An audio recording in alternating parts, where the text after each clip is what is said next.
That's right. You can go at triple speed. So I saw today. Today is the anniversary of the day that Shlomo Melech finished building the first Beis Hamikdash. Oh, It was Mazel tov. it was the last day of it was a Chodesh Cheshvan, the last day of Tishrei, and they didn't make the Chanukah Zabayis till a year later. That's Why? Why? I don't know. I don't know my Navi properly. There was an issue of him getting in. He didn't say the right words. I don't know, but that was probably the same day. Hold on. When did he finally? When did it open finally?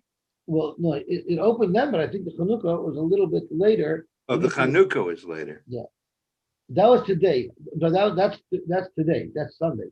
The building of the first Beis Hamikdash was completed.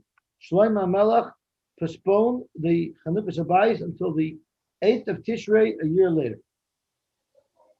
The other thing that happened was that in 1973, at the end of the Yom Kippur War, Ariel Sharon on this day, Lamed Tishrei, was successful in cutting off the Egyptian Third Army because he crossed the Suez and blocked their supply lines. That happened also on this day. So today's a good day. And today, that was today meaning the 30th of Tishrei. Yesterday was the yard site of Shimon HaTzadik, who was the last of the Anshe Knesset of Doila, and he was a Kohen Gadol, and he was the fellow who when Alexander the Great came to take over Yerushalayim, when he saw Shimon HaTzadik, he said, whenever I won a battle, I always saw your image before me, before that battle. That's his record was today. And now Barbanel, who lived, he was a big officer in the court of the king, Ferdinand and Isabella, when the Spanish Inquisition started. He was a big officer there, and he offered to pay 60,000 golden coins to get the monarchy to not activate the Inquisition. He didn't succeed, and he had to leave. And most of his form that he wrote after he wasn't royalty, after he was a regular citizen, because he had more time to be able to write for him. Those are interesting tidbits. Where did he go? He had to leave. They went to Holland. Yeah, I think 200,000 people left Spain, and 32,000 people were killed at the Auto de Fe, it's called. They were burned to death during the Inquisition. 32,000 even. But even more than that, 200,000 even left. And the Yidden who left never respected the Yidden that remained. Because the Yidden who left had to leave over anything, give up everything they had, and leave with the shirts on their backs to keep their Yiddishkeit. And the Yidden that couldn't pass that Messiah and stayed on, they in public had to be Yisurim. They didn't have mikvahs. It was terrible Yisurim that they did. And because of that, the Sephardim and people who stump on the Sephardim that their parents left right away to Holland, they call themselves Sfardita Tahor. They have a samach tes suffix on their name, because when the Moranos started getting out of Spain and coming to Holland, where their communities were, they were not accepted in the shuls. But you want to be a shiny Yid? You're Chayv Koris 10 times. Your wife didn't use the mikveh. You're Machal Shabbos. And now you want to be Oivanun as a shiny Yid? No. So they have to have their own Yiddish. That led to the whole Bachloikis, the Mariba Rav and the Marabach, about reestablishing a Sanhedrin so that they can give Malchus, so that the people who were over Chayv Krisos should be able to get a kapara for their chappos. Anyway, on that note, let's see the Hilig Gemara. So what we were in the middle of learning on Friday was Yochanan's halacha. And he said, Karfif, Yosy Beis Hasayim Shalihukah Fadira. A karfif, anything that has a fence around it, no matter how big it is, no matter what it's fenced for, Midaraisa, that's a Rishus HaYochid. But the Rabbanan said that if it's Yosy Beis Hasayim, it'll have the din of a Carmelist, which means Midaraisa, it's a Rishus HaYochid, but with your Rabbanan, you have to be machmir not to carry in it Dalad Amas. But Filu Kuraim, it's a really big place. With the Rabbanan, you have to treat it with the Chumrah of Rishus Rabbim. But Midaraisa, it's still a regular Rishus HaYochid. So the halacha is, if you throw something into it, if you throw something from a Rishus Rabbim into it, you're going to be chayiv. because my time of Mechitzahi, technically, the Raisa, this is a Rishus HaYochid. The Rabbanan said, don't carry there, Ella Shemechuseres Diyurim. So the Gemara asked the Kasha on Rabbi Yochanan from the Brisa. You had a rock coming out of the ocean. Every body of water is considered a carmelist. With the Raisa, it's a Rishus HaYochid. With the Rabbanan, we treat it like Rishus HaRabban. And then you have a stone coming out of it that's 10 tefachim wide and 4 tefachim wide. If it's 10 tefachim wide and 4 tefachim wide, it's a Rishus HaYochid. Midaraisa and Midarabbanan. It's a Rishus HaYochid according to anybody. So the Brisa says, Ema Taltum, Loy Min Toichel Layam, V'Loy Min Hayam Toichel. In other words, from a carmelist, which is a Rishus HaRabban, the Rabbanon, you're not allowed to carry into something that's a Rishus HaYochid, even Midarabbanan. Midarabbanan, Midaraisa, it's complete Rishus HaYochid. You're not allowed to carry from a carmelist into a Rishus HaYochid. That's what the Brisa says. Pachas Mikan. What if this stone that's coming out of the water is not 10 tefachim high? So if it's not 10 tefachim high, we look at it like it's just part of the water. It's part of the carmelist. So then metaltlin, you'd be allowed to carry in it because you're allowed to be carried from the water to the rock because they're both carmelists. So you can carry from carmelist to carmelist. Of course, as long as you're within parameters. And then the Brisa says something. Akama, until what do we say this? When we don't know what it's going on. Abesa side. So the Gemara wanted to know what is this limit of Besa side. The Gemara said, Ilemi Seifa, if it was referring to the Seifa, which means in the Seifa, where we say that you're allowed to carry from the water to the rock, from the rock to the water, because the rock was not sticking up too high from the water, so it's both carmelists. So it doesn't make sense to say Abesa Sayim, only if the rock is a Besa Sayim, because even if the rock is bigger than a Besa Sayim, what's the difference? The water around it is a carmelist. The rock is a carmelist. They're both carmelists. So what's the difference if the rock is very big, like a Besa Sayim, like a big rock island, or if it's just a small rock? It doesn't matter. Since it's within 10 tefachim of the water surface, it's a carmelist. So if it's a carmelist, there shouldn't be a difference. So it doesn't make sense that when the Brisa said that Kamat Besa Sayim, that it's going on the second case of the Brisa, where the rock was also a carmelist. So Ilay Maseva Besa Sayim Tfeloi, or Carmelist Kamatalku. So there shouldn't be a difference. Elava Reisha. So what does the Reisha say? The Reisha Sela Shabiyam Gavoy Asor Avorech Abdal. You have a Sela in the water that's considered a Rishus HaYochid, both Midaraisa and Midarabbanan. It has all the proper characteristics of a Rishus HaYochid.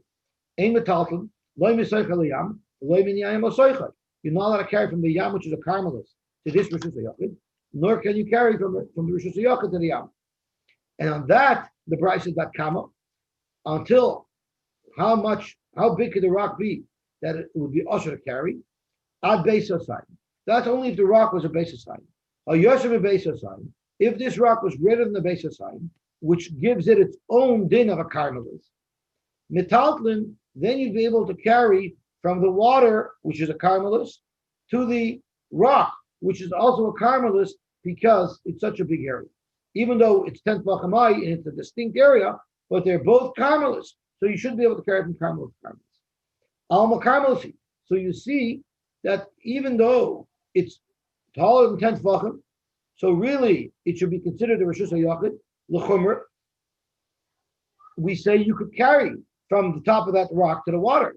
But according to Rabbi Yochanan, you're not allowed to throw something from a Rishus HaRabban into this type of area, because he considers this area a Rishus HaYochid l'chumer. So tiyuf to the Rabbi Yochanan, this would be inconsistent with Rabbi Yochanan's halacha. Amarava, that's a very bad kasha. Rabbi was very sharp. He said, "Mandalo yada tirutza misnaita tiyuf to Moshe v'leil Rabbi Yochanan." Only somebody who doesn't know how to understand Mishnayos would ask such a question. It's a stupid question. La'olam ha'reisha. Of course, the comment is going on the reisha, like we said, but it's not going on the isser of the reisha. It's going on the heter of the reisha. If you have a rock that rises out of the water, it's 10 tefachim high, and it's at least 4 tefachim wide, it's a Rishus HaYochid, even midrabanan, and you're allowed to carry around there as much as you want. How big can the top surface of the rock be, and you'll be allowed to carry in it, and we'll only consider it a Rishus HaYochid at Besa Sayim. That's if the top of the rock is not bigger than the base of Zion, which is a pretty big island. But if it's bigger than the base of Zion, then it's also to carry there because it's like Yosy base of Zion, Shalom Kafaldir, it doesn't have a carmelis. And that wouldn't contradict Rabbi Yochanan at all. Rav Ashi Amar the different sort. So it's in fact the way we're learning now. If you had a big area, if you had a rock that was the Yosy base of Sign, it was a carmelis, you'd be allowed to carry, or so you would not be able to carry from there to the Yam, and from the Yam to there, which is consistent with the Bereshit. Rav Ashi wants to say no. If you have a big rock in a body of water, you are allowed to carry. In fact, you are allowed to carry from the top of the rock to the water and vice versa. And it wouldn't be a problem with Rabbi Yochanan. And it's hey number, hey number. Even though you might want to argue, like Rabbi Yochanan said, at the top of the rock, even though it's a distinct area from the water, you would have reason to answer. The Rabbanan decided they're not going to answer. Why? So hey number carf of Yosy base of sign shall hook up their emital from wood. They made an issue to Rabbanan that a carver for this rock, if it's bigger than base of sign, you're not allowed to carry there. It's with the Rabbanan, Alavadal Ramis. But they also said the hey number emital from Rishus Yochid the Carmelis. They're also the same body that said you can't carry from a Rishus Yochid to a Carmelis, which with the Raisa you could do. So therefore, base of sign is shari the totuli bekule. If you have a carmelis or a rock that's either the size of a base of sign or smaller, which has a din of Rishus Yochid, and the Rabbanan also agreed that it's Rishus Yochid, the shari the totuli bekule, you'd be allowed to carry on top of that rock, as long as that rock is not greater in size than the base of sign. Nevertheless, so there also Rabbanan the totuli, loy min hayam l'sochai, loy misech l'yam. Where did the Rabbanan outlaw carrying from the Rishus HaRabbim or from the Carmelis into this place if it has the halacha of a Rishus HaYochid? If it's a Rishus HaYochid, even from the Rabbanan's perspective, so it's a base of sign or smaller, so it's 100% Rishus HaYochid, you're allowed to carry all over it. There they said you're not allowed to carry from there to the Carmelis and from the Carmelis to there.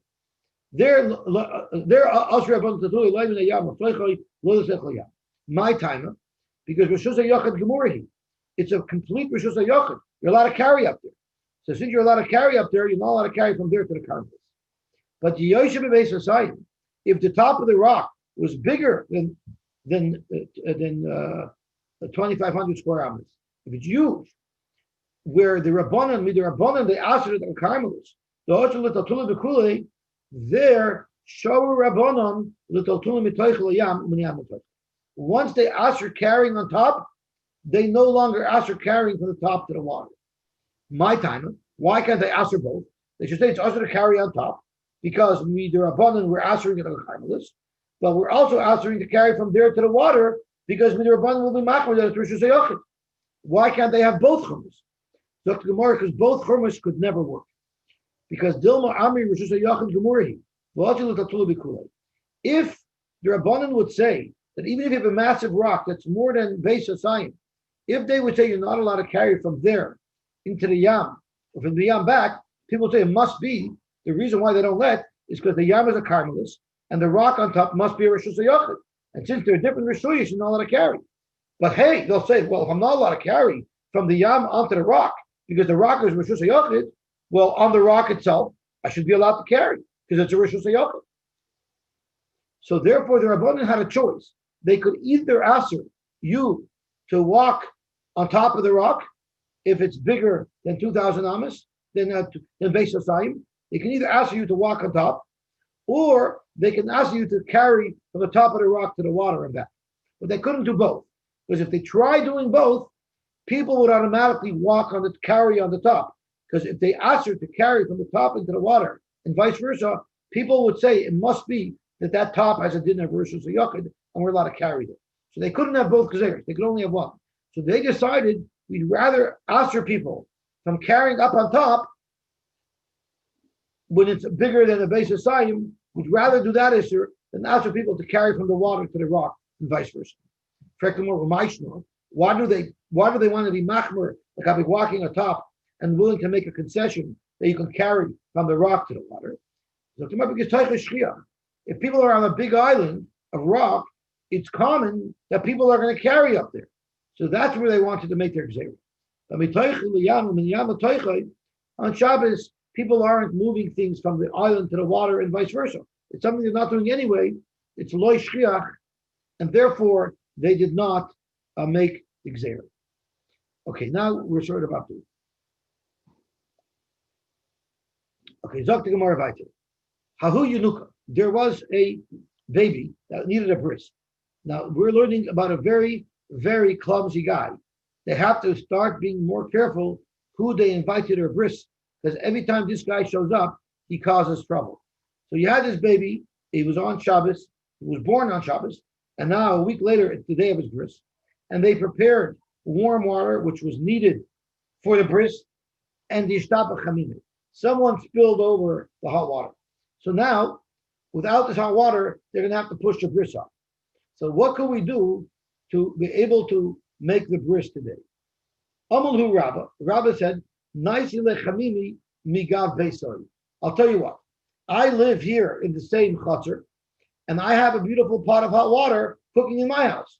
So how about we'll just go carry from my home hot water here? Abaya was Rabba's Talmud.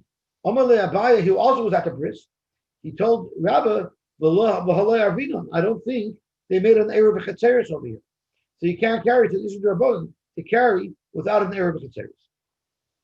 Amalei, so Rabba said, no big deal. Nismai Chashita.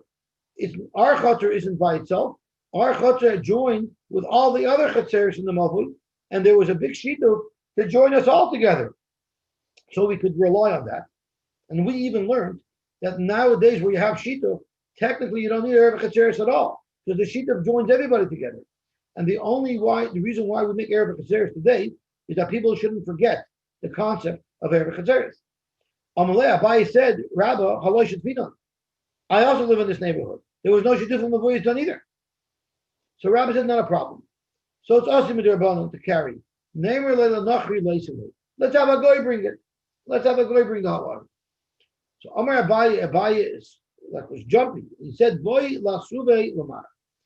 Abaye wanted to ask a kasha to Rabba and claim that it's not mutter la'alocha to have a goy carry the water for you for the sake of the bris.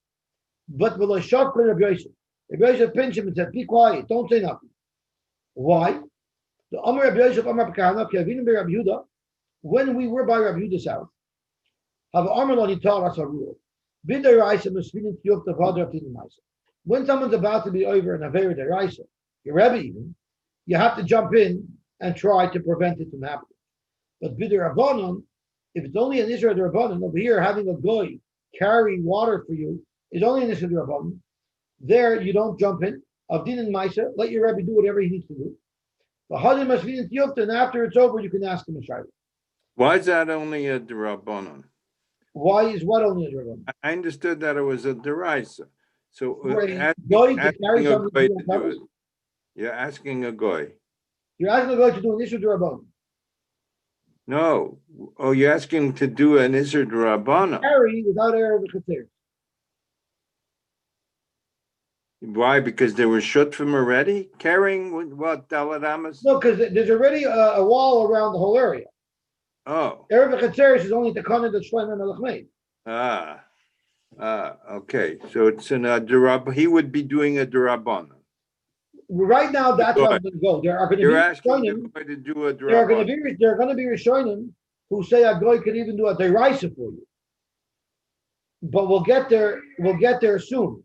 But for right now, let's assume that all the goy is going to do is carry for me and only do an issue derabanan. So it's a shavus to shavus, the makkah mitzvah.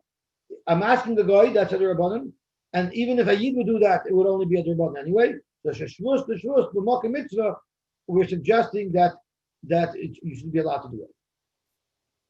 So the Gemara says, but even if it's only one derabanan, just telling the goy to do a malacha deraisa, you still shouldn't interrupt your Rebbe. You know, we're talking before a verse. Everyone's waiting around ready to do. All the guests are there. We're all there, and your Rebbe wants to do something. Keep your mouth shut. If you have a problem after the bris, you can go over to him quietly and ask him your ha'ar. So then the Sivais and Mishpat, the article brings down very nicely, brings a riot from here that you don't have to do tshuva if you're over an Isser D'Rabbanan b'shoigig. Because if it's a real Avera, you should have to stop your Rebbe from doing an Avera. Elamai, the whole Isser of the over D'Rabbanan is because you're defying the Rabbanan. If you were over the Rabbanan because you didn't know, that's not called defiance. And there's no Isser at all. So you don't even have to do tshuva. That's what the Sifra says. But the article brings down from the Ritbaz that it is an Avera, but if it's a Rabbanan and your Rebbe is doing something, don't interrupt him. He might know something that you don't. And afterwards you'll ask. And that's what happened here anyway.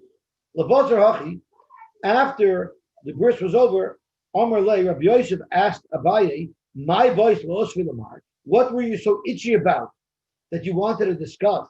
That you wanted to hack Rabbah that he's doing the wrong thing? Amar Lei the Tanya. Hazah is a shvus.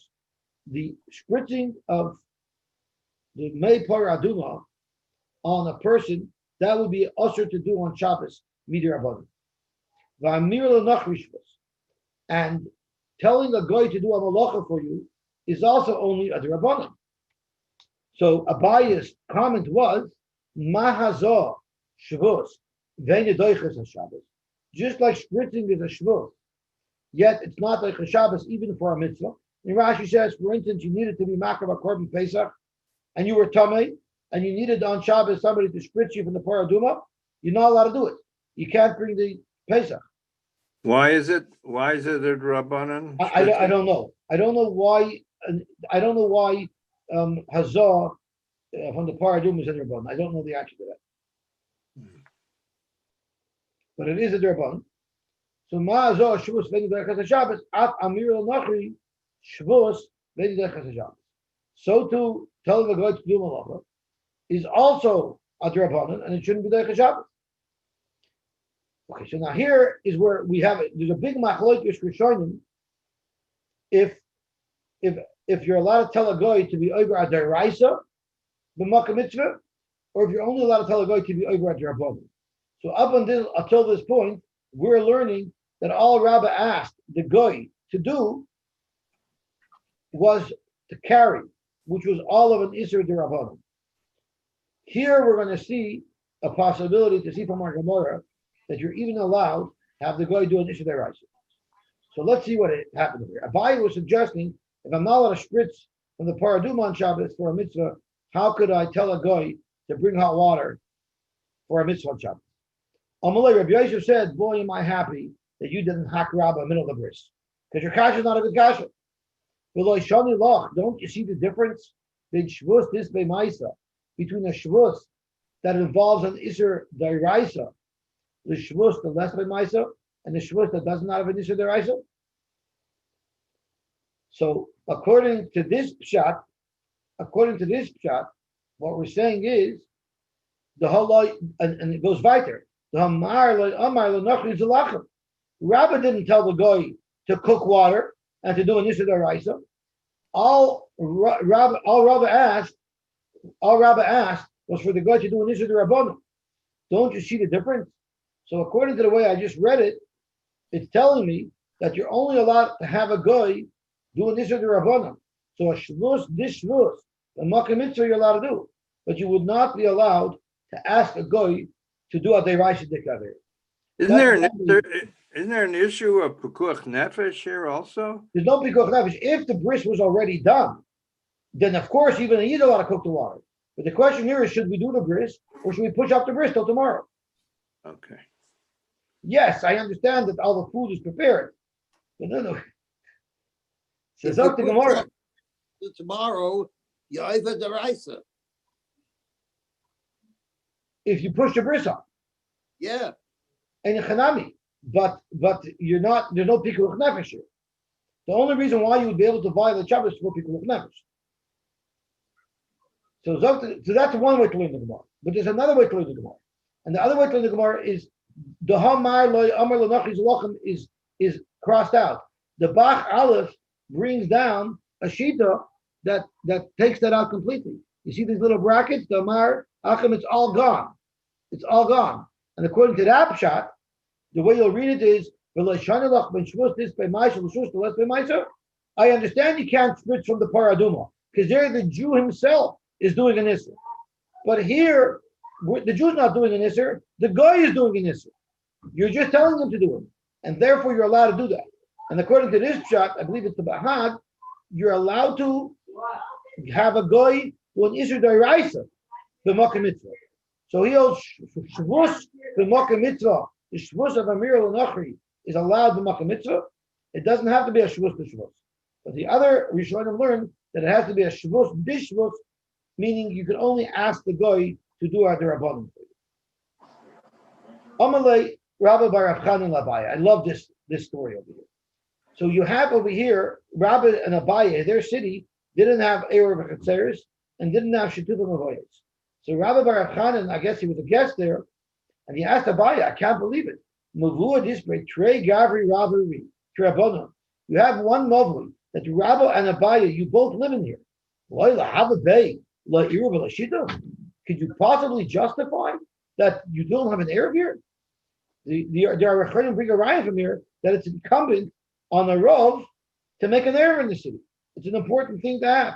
And in fact, that's what Rabbi Bar Chanan was complaining about. He said, I'm appalled that you, Abaye, and your Rebbe Rabbi live in this Mavli and you didn't make an Eruv. Amalei, so Abaye said, my Navid, what do you want me to do? In order to do an Eruv, you got to go collect bread, some type of food, from everybody in the Mavli. So Mar Lav Urche, Rabbi is a big Talmud Chacham, he's the godel over here. You expect him to go schnorring from door to door to collect bread? And then no Abaye, to read no bigger soy. I'm busy learning. I don't have time. The people need it. The people in the Mavli, they don't care to have an Eruv. So that's why we don't have an Eruv.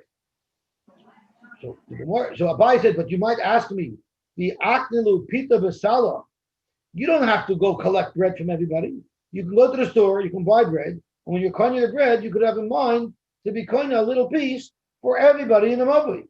And that you could do easily, just cost you a couple of bucks. Zok to Gemara, that wouldn't work. Because keeping the Iboyer Laminoi, the halach is if you have an Eruv, and one of the members of the Mavli come and say they want to eat for food from your Eruv, you have to let them.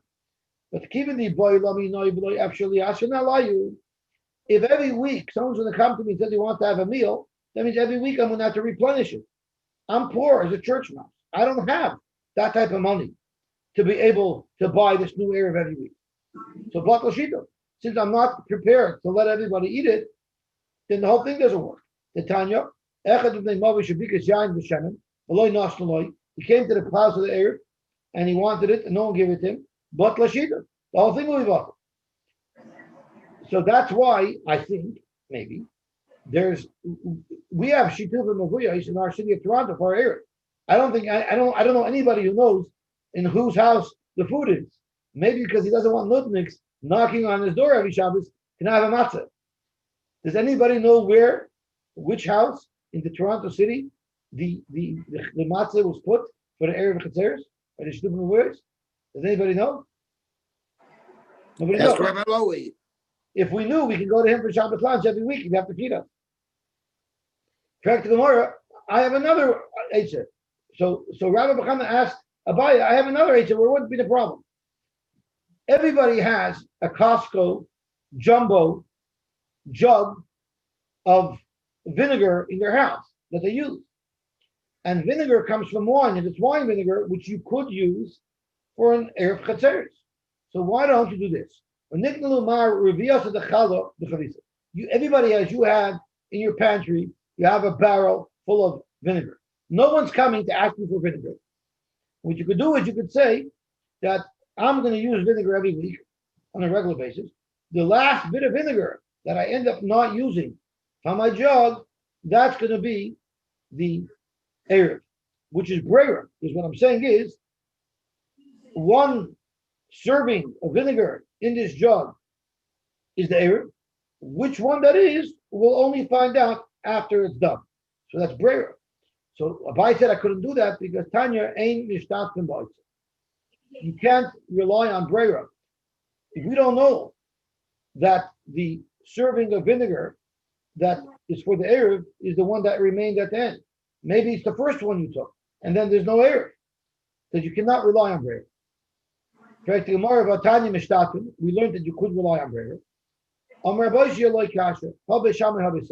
It's actually machloikis between Beis Shammai and Beis Hillel whether or not you say Breira for anything.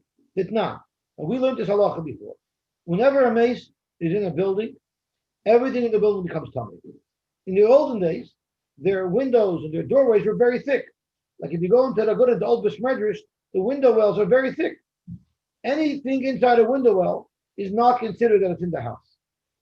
And therefore, anything in one of those window wells would not be tummy. Window well is not the right terminology. In the window itself, it would not become tummy. That's not called part of the oil mace. But what if there was no adequate sized door to remove the mace? Then every single hole in the entire building, every window in the entire building has the potential to be the way that the mace is going to leave. So let's say I have a building that's full of little windows that I can't get out of, and there's one door. So then we'll say the mace is going to end up leaving through that door, and that door will be tummy because that's part of where the mace is. But anything that's in any of the windows, that will be tummy. But what if there was no big door? They were all the same size, and neither of them were adequate to take the mace out. So it's possible that any single one of the windows in the building we're going to have to enlarge to get the mace out. So then all of those windows will be tummy because they're all potentially the door with which the mace is going to be removed from the building. It's not. I mean, it's the base. It has many doors, but none of them that we could designate as the door that the mace is going to lead through. Kulam tameim. They're all any item in any one of those doorways will be tummy. But niftach echad mehim. What if you opened one up so that for sure this fellow, the mess is going to be taken out through this door? Then who tummy the chulam tired?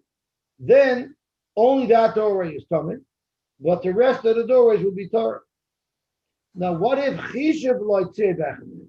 you have multiple doors and you didn't open any door? You just had in mind, I'm planning to take the mace out of this door, but you didn't do any maisa to prepare that door. Or you thought that you were going to take out the mace through a window that had a big opening. So then,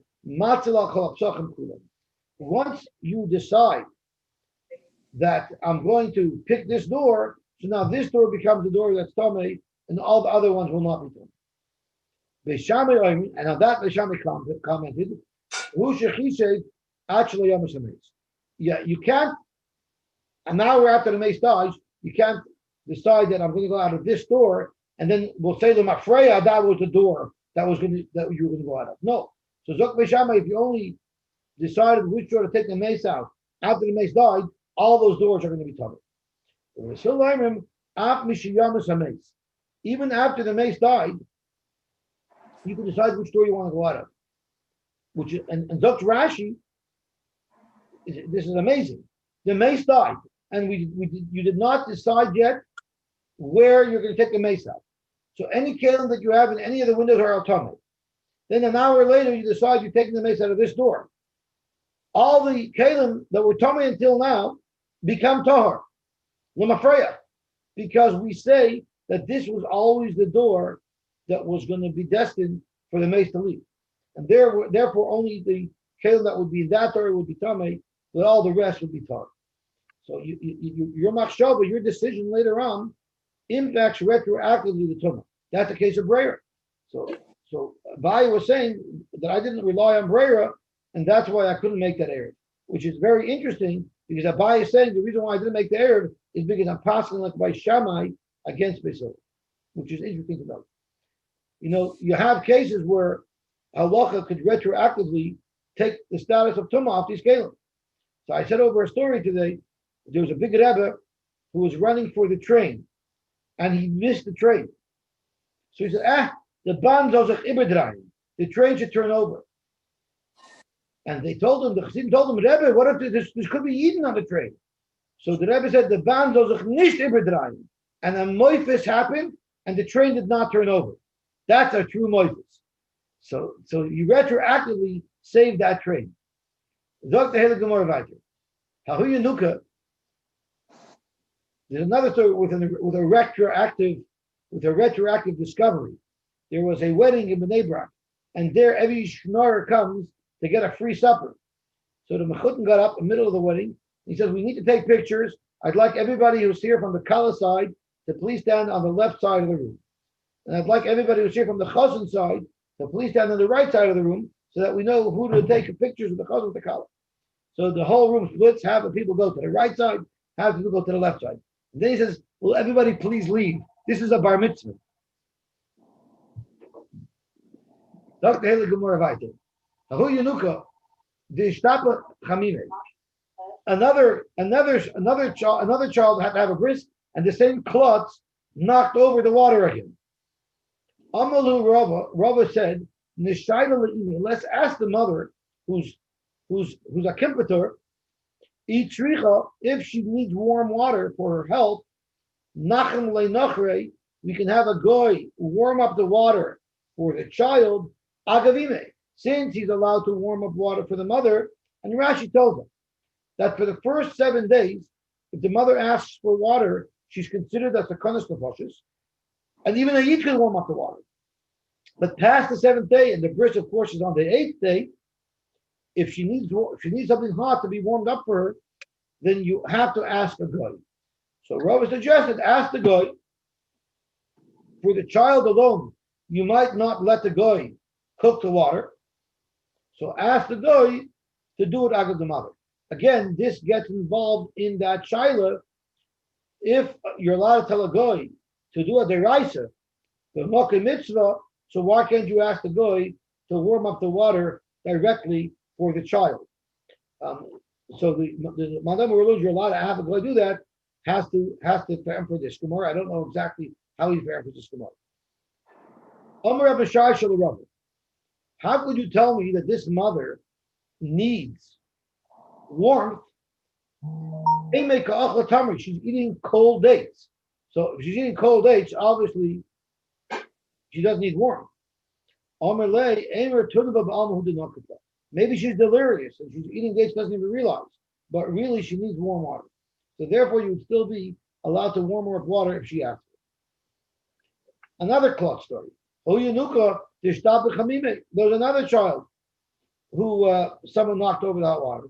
And it always happens on Shabbos when this happens. Amr Lahu Rava. So Rava said the following. So before I explain to you what Rava did, I want to explain to you what his neighborhood looked like. So I'm going to focus on the R scroll 68A2. And what it was is very simple. We remember we had a big machlokes between Shmuel and Rabbi Yochanan. And the machlokes was, if you have two chatzeros that are side by side, you have chatzer 1 and chatzer 2, and they're side by side. Two chatzeros are side by side, and they both have independent accesses to the mobile, to the Rosh Hashanah. So they're two separate chatzeros. So we learned, if there's a door in between these two chatzeros, we learned the halacha is that if they want to each be separate and have their own separate area of the chatzeros, no problem. If they want to make an eruv together, also no problem.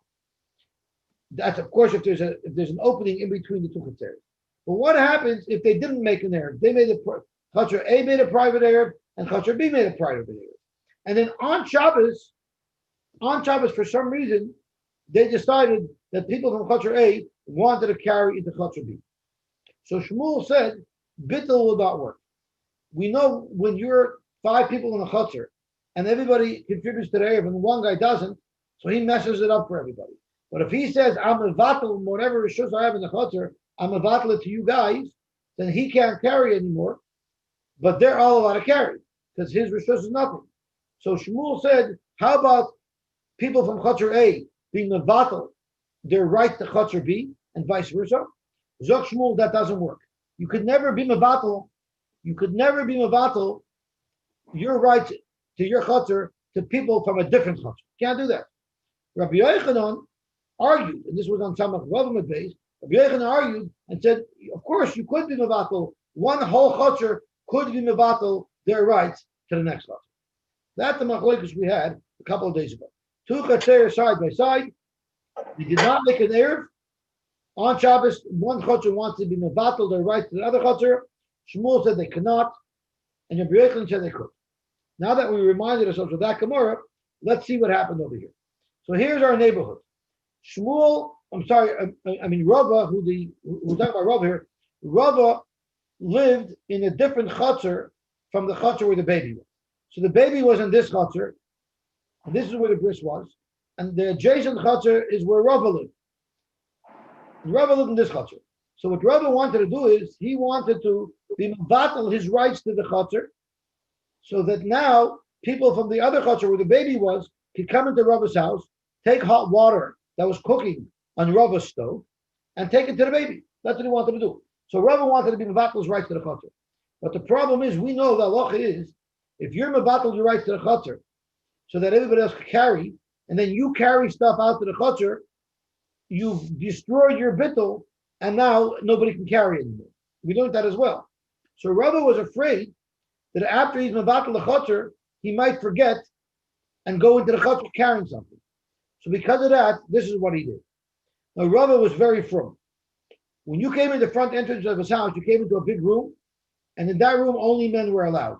Chas v'sholom, someone shouldn't come into your doorway and see a lady. But he had a door in the main room that went into a back room, and the back room was where the ladies stayed. He had the water cooking where the men stayed. So what Rava did is he said, I'm going to pull back, I'm going to move all of my stuff that I need for Shabbos into the ladies' room, into the back, and then I'll be mevatel my chutzner. And this way, since there's no exit directly to the outside of my house, from the back room, from the ladies' room, I don't have to worry that I might by mistake carry something out into the chutzner. Because I'm shipped into the ladies' back room, I don't even have a direct door to the chutzner from my premises. And that's what Rava wanted to do in order to help get the water there. So this is what Rava said. Tanu li mani mi be gabri levei nashi. Pull my stuff out of the men's quarters and ship me back into the ladies' quarters. The awesome. And for the rest of Shabbos, I'm going to spend it in the ladies' quarters, back in the back room. And then the iftaluhu ha'chutzner, and then I can be mevatel my rights to the chutzner, to my chutzner, to the other side, and then they can come get stuff. That was his idea. Amalei Eruvin Rava, that's not a good idea. The Amar Shmuel and Bittul B'Shus Mechutzer L'Chutzer. Did we not learn 2 blot ago that Shmuel holds that if you live in Chutzer A, you cannot be mevatel yourself to Chutzer B? Amar Lei, so Rava answered, I'm not Rabbi Yochanan severely. No problem. I hold the Rabbi Yochanan. And like we learned, Rabbi Yochanan holds you could be mevatel your rights from one Chutzer to the next. So Miyesh Bittul Mechutzer L'Chutzer. Praise the Gemara. Eloi Savar Mark Shmuel. If Mar does not hold like Shmuel, meaning if you hold that you could be mevatel from one chutzner to the next, well then you don't need to do any bittul at all. I'm sorry, you don't need to move back into the back room of your house. I'll tell you why. Because Nesav Mar Beduchte, stay in your men's room. Vinavatalu and bevatel chutzner to the other side. You're afraid that later on you're going to walk out and you're going to use your chutzner? No big deal. And then after the bris, you can have them be mevatel the chutzner back to you, and now you can use it. The Amar Rab mevatel the chutzner mevatel. And this child of Dubi Menzelewski, is Dubi here tonight? Dubi asked me on Friday, could you make bittul back and forth? And he's not here. You can't make. So Dubi asked, could you make bittul back and forth? I did not know the answer. But right now we just learned that you could make bittul back and forth. So if one of the people in the chutzner didn't make the eruv of chetzeres, and now he messed it up for everybody, he could say, I'll be mevatel my rights in the chutzner to you. Go carry, do whatever you need to do. And then you'll be mevatel the rights back to me, and then I can do whatever I got to do. That's what Rav holds. So frekt, Ravina and Rava, why did you have to move all your stuff in the back? You use it, big deal. You'll be mevatel your chutzner to them, and they'll get the water, and then afterwards they can be mevatel the chutzner back to you, and then you can use it normally. So what's all the fuss about? So Rabbi answered, "Ano baka Shmuel spherely. Lagabi the halacha of mevatlin v'choshim mevatlin. I don't hold like Rav. I hold like Shmuel. Damer ein mevatlin v'choshim mevatlin. But therefore, I had to move my stuff into the back. So I don't hold like Shmuel about bittul chatzeres. I hold you could be mevatlin from one chotzer to the next. But I also hold you can't go back and forth. So that's why I have to move my stuff into the back. Straight to Gemara. The love chataimahu. Isn't the two machloikis dependent on one another? Meaning, if you hold that you cannot be mevatlin from one chotzer to the next, then by definition you have to hold ein mevatlin v'choshin mevatlin. How do you get that? My taino ein mevatlin v'choshin mevatlin. What's the reason why you can't be mevatlin and go back and forth? Lav mishum isn't the reason the kivin the batel l'rishusei. Once you are mevatel, whatever chelik you have, is talikle mehachal gamri. So we're now talking about a regular guy in a chotzer. So one person out of five didn't make erev chatzeres. When he's mevatel himself to the rest of the chotzer, he's so drastically removing himself from this situation. Bahava like ben chotzer acheres. He's now like he lives in a different chotzer. And since Shmuel holds ve'ein bittul rishus mechatzer lechatzer, therefore it's totally zabazeh. So ma'anami lo niftal. Ma'anami lo niftal. Since we're saying the totally zabazeh, how could you argue Rava that you hold you could be mevatlin from one chotzer to the next, but ein mevatlin v'choshin mevatlin, they're dependent on one another. If you hold if you hold that you ein mevatlin v'choshin mevatlin, then by definition, you hold that you can't be mevatel from chotzer to chotzer. And if you hold that you could be mevatel from chotzer to chotzer, then by definition, you hold mevatel v'chosher mevatel. So since you hold you could be mevatel your chotzer to them, then they must be able to be mevatel back to you.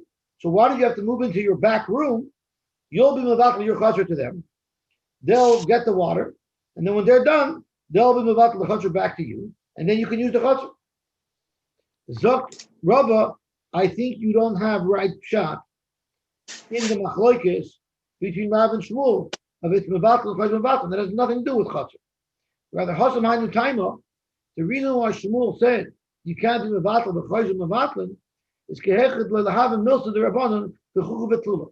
Once you allow it to go back and forth, then the whole concept of erev chatzeres becomes a big joke. Because you don't make erev chatzeres. And then for now, I'll be mevatel to you, and when I need to do mevatel to me, that takes the whole concept of erev chatzeres and makes it obsolete. So really, there's two. So Zok Rabba, I hold that you're allowed to be mevatel from chotzer to chotzer, but the reason why you can't go back and forth is because Shmuel knows that'll make a joke out of the whole concept of erev chatzeres. So that takes us to the end of the sugya. And now we're going to get into the sugya of mevatel, the choshen mevatel, which is what Dubi asked about. Gufa. Rav Omar mevatlin v'choshin u'mevatlin. Shmuel Omar ein mevatlin v'choshin u'mevatlin. Lema Rav Shmuel beplukta the Rabbanan v'Rabbi Eliezer committee. Let's suggest Rav and Shmuel they're arguing in the same machlokes as the Rabbanan and Rabbi Eliezer. And let's say the Rav the Omar kirabbanan, the Shmuel the Omar Rabbi Eliezer. Rashi tells us that we had a machlokes earlier in the Masechta when a person in a chotzer was not part of the Erev. So now he messed up everybody in the chotzer. He messed up everybody in the chotzer. So what do? You're mevatel. So if I'm mevatel my rights in the chotzer, am I also being mevatel my rights to my own home? What is the nafkamina? If I'm mevatel the rights to my own home, then anybody in the chotzer can come into my house and carry something from my house to the chotzer. Because my house, together with my rights to the chotzer, was given over to the community. That's what Rabbi Eliezer holds. The Chacham holds, even if I'm going to give up my rights to the chotzer, I'm not giving up my rights to my own home. And therefore, even though anybody else could carry from their homes into the chotzer and anywhere in the chotzer, nobody could go into my home and carry from my home into the chotzer. Because my home was not nisbatel to the group.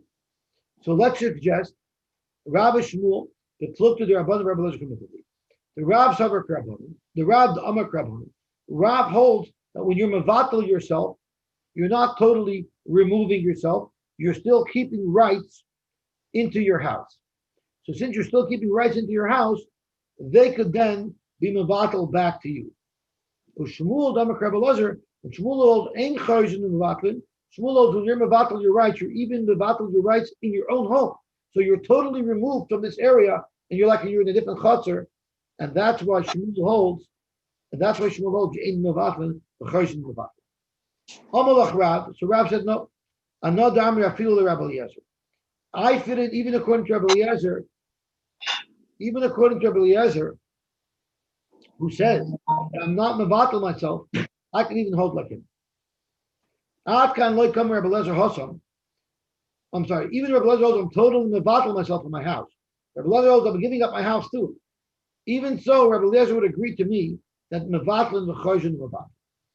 Because Atkan loy come Rabbi Eliezer Hossam, I'm Mavatal Rishus Chatzeroi, Rishus Basic Detail. If someone's Mavatal his rights into the Chatzar, he also is relinquishing his rights to his own home. That's because